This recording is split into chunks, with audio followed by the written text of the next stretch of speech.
Hello, hello. Okay, up until this point, I have primarily done videos on the application process for PalFish and helping teachers to get started there. But I wanted to take a minute to step back and give a rundown of some of the pros and cons of working for this particular company, because while this is where most of my experience lies, this may or may not be the best option for you. So, are you ready? Let's do this. Good morning, PalFish.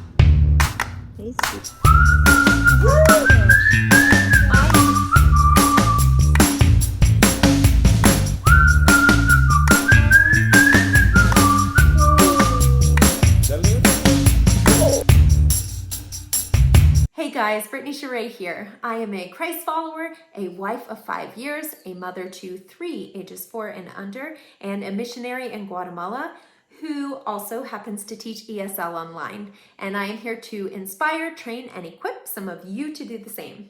As I said, I am here to give you a list of some pros and cons of teaching for PalFish. Now keep in mind that every company has its advantages and disadvantages, but obviously the goal is for you to find one that has the highest ratio of benefits to disadvantages. And this company may or may not be that for you. So let's not waste your time and let's jump into it. Now I am going to alternate some between the pros and cons so that you're getting a little of each.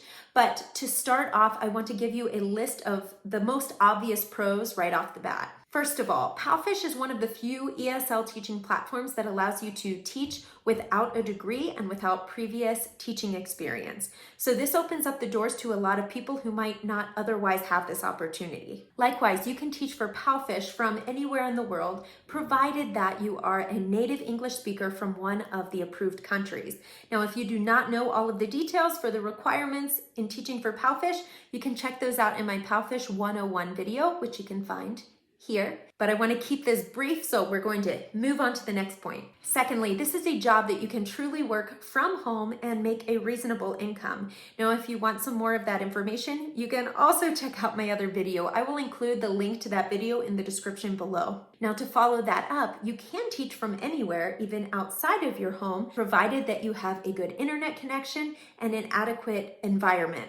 So it needs to be quiet, needs to have the backdrop, the same things that would be expected in your classroom at home. So this allows you to be able to travel abroad or simply go on vacation with your family without closing out your classes. One short thing to note, while you can teach from any destination that you choose, you are not supposed to be teaching in a moving vehicle. So I do not recommend that you teach while traveling. Now, another pro that is very specific to PalFish is that this is one of few companies that allows you to teach from a phone, a tablet, or an iPad. Now, this is where I'm going to start alternating between pros and cons so that you can see the relationship between the two. In this case, while many consider it a benefit to be able to teach from a mobile device, there are some disadvantages that come along with this. Are you hearing this? There are power tools coming from that direction, and someone is hammering on this wall. Welcome to Guatemala. Now a con, while there is a lot of flexibility available in the scheduling, there are also some really harsh penalties and very little grace offered when you have to cancel class or you are late for something beyond your control. So natural disaster, sickness, injury, sick or passing family member. Now there is a system in place that allows you to appeal any penalties or fines, granted that you have all the documentation you need to prove that you truly couldn't teach classes. But from what I have seen and from what I have experienced, there are still a lot of very legitimate excuses that do not pass the appeal. So it helps to know this going into it. Clearly, it's worth it for me to continue working for PalFish, but it does help you to know that ahead of time. And from what I've heard, some other companies are much better at acknowledging those other things that come up and making sure that the teachers do not suffer too much for that. So that's something to keep in mind if you have other options. Now, another pro, the time difference between China and wherever you are living may allow you to work outside of the hours of typical work hours for wherever you are at. In my case, this helped me because I'm a stay-at-home mom and I wanted to be able to work while my children are sleeping in the morning. Other people might appreciate this who are using PalFish as a secondary source of income, and they need to be able to work their primary job in normal hours and they would like to work early mornings or evenings to supplement that income. Now, a con is that the time difference between China and wherever you are living may require you to work outside of work hours when you don't want to. Some of you who are in the Western Hemisphere are not going to be interested in working from 3 to 8 a.m., and that is understandable. So this very same point can serve as a pro or a con, depending on where you live and what your situation is. Pro, you can earn your way up the pay scale and be getting paid more per class by working more hours, filling your schedule, and earning incentives. Now you can learn more details about the point system and the pay in another video or at another time, but for now just know that each month you earn points, and those points determine how much you are getting paid per class the following month. Each month you start back at 0. So the pro is that to some extent you have control over your pay. You have the opportunity to work more and earn more. Now on the same note, the con would be that you do have to earn your way up the pay scale. So if you are not able to work enough hours, or if you have not been able to fill your schedule enough, then you may be stuck at a lower level of pay than you are happy with. I'm going to interrupt this video really fast. Are you finding any of this information to be helpful? If so, would you consider subscribing? Also, if I have not covered something that you really want to know, could you please let me know a topic that you would like to be covered on PalFish or Teaching ESL Online? You can put those questions in the comments below, or you can send me an email. I would really like to know how I can best help my viewers, so feel free to let me know of the things that you're needing to know at any time. Pro. As you are trying to gain more classes, work more hours, you do have the opportunity to market yourself. This is something that a lot of companies do not have that PalFish does. You can kind of think of it as a social media platform. You have the opportunity to do moments where you are posting pictures, audios, or videos that people can see at any time. You can also do the reading app, which is a separate app but is still tied into PalFish, which lets you listen to books that children have read and comment on them, and also record and post your own book readings. Third, you have the opportunity to do lives. Now, this can be scheduled far in advance, or it's something you can do pretty last minute, but you are getting on there and doing a live, whether it is a book reading or teaching a skill or a hobby, introducing yourself, telling about your family. These are all options that you have that are not paid. You're doing this on your time, and many people choose not to put their time into it, but these all put you in front of the eyes of students, parents, and head teachers to potentially give you more classes.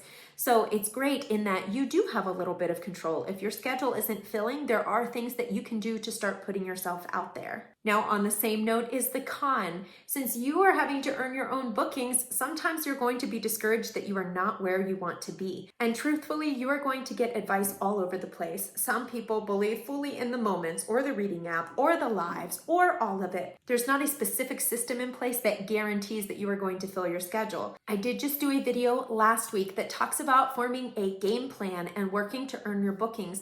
You can check that out if you're looking for more ideas. But for now, this gives you an idea of the pros and cons of this system that's in place. Another pro that was huge for me when I chose this company just over a year ago is that the curriculum is provided. So all you need to do when a class is scheduled is pop into the classroom, see what lesson they're on, make sure you're familiar with the content and ready to teach it, and then show up at time for class and teach what is there on the slides. This was important to me because I was trying to make the most of my work hours while my children were sleeping. I wanted to work as many hours as possible and be paid for my time. So I wasn't interested at that time in building my own curriculum. So this was a huge pro for me. Now the con, they are really strict about you sticking to the curriculum. So even when parents want you to stray from it, you can potentially have problems if you are not following the slides. You're allowed to expand on the content, you're allowed to add to it, but you are not allowed to take away, and you have to be careful about how you add to it.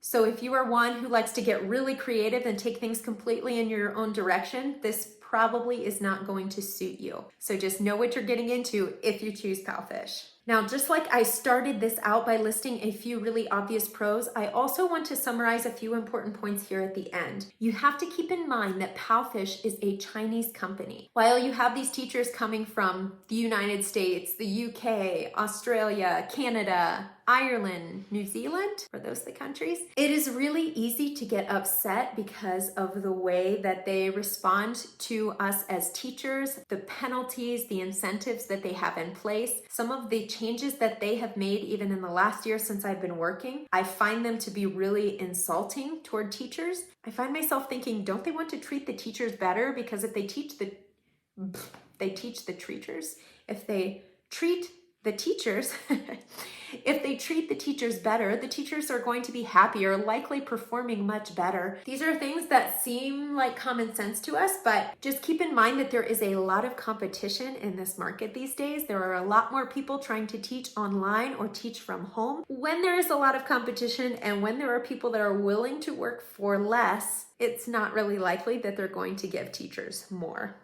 It's sad, but it is true. But also, if you have lived in another culture, you know there are just some things that we assume, and when I say we, I'm talking about all of us. We tend to see things from the perspective of our own culture, and we're going to think that things are just common sense or the opposite of common sense that do not align with that of another culture. So just be prepared to not get it sometimes, to disagree with things sometimes. When we sign up to teach for any of these companies, we are agreeing to abide by their rules, whatever they have in place. So either we recognize that the benefits outweigh the disadvantages, or if we decide that the disadvantages are just too much, then we can always choose to step back. So that's just my little piece of advice. But I am not supposed to be giving you advice right now. I am just supposed to be listing pros and cons. So that's Brittney for you. Along with this, I would add that a lot of teachers get frustrated by the lack of response or a slow response from admin and also from head teachers. Now, there are mentors and trainers that are able to explain really well why you're not getting responses. Sometimes it's just that they have too many people that are writing and asking questions, and it's just impossible to keep up with it all.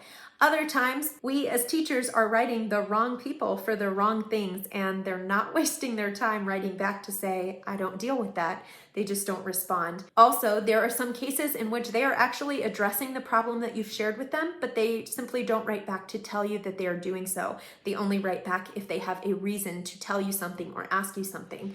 So keep all of these things in mind. Some of it might be cultural, some of it might be PalFish, some of it might be personalities. And lastly, in teaching ESL online, you are going to be considered an independent contractor. Now that means you are going to have to set aside a portion of your paycheck to save for taxes. So you want to keep this in mind from the beginning. Another con that I would add is that we have that title independent contractor, but you usually expect to have a little more freedom as an independent contractor, and you can't really count on that. Again, keep in mind cultural differences. So just hold that term loosely in your mind. Basically, only apply it to taxes. All right, guys, I'm not saying that sums up all of the pros and all of the cons, but I do think that covers some of the biggest ones. I hope that this helps you have a better idea of whether or not PalFish is a good match for you. If you have any more questions related to this or anything else, feel free to put those in the comments below and I will answer them as soon as possible. My hair's just doing its thing. I thought I secured this little booger. Are there any other PalFish teachers out there who are watching this who have other pros or cons to add? Feel free to put those below because I really want to help anybody who's watching this as much as possible. All right, guys, I think that's it. Thank you for joining me, and I will see you next week. Until then.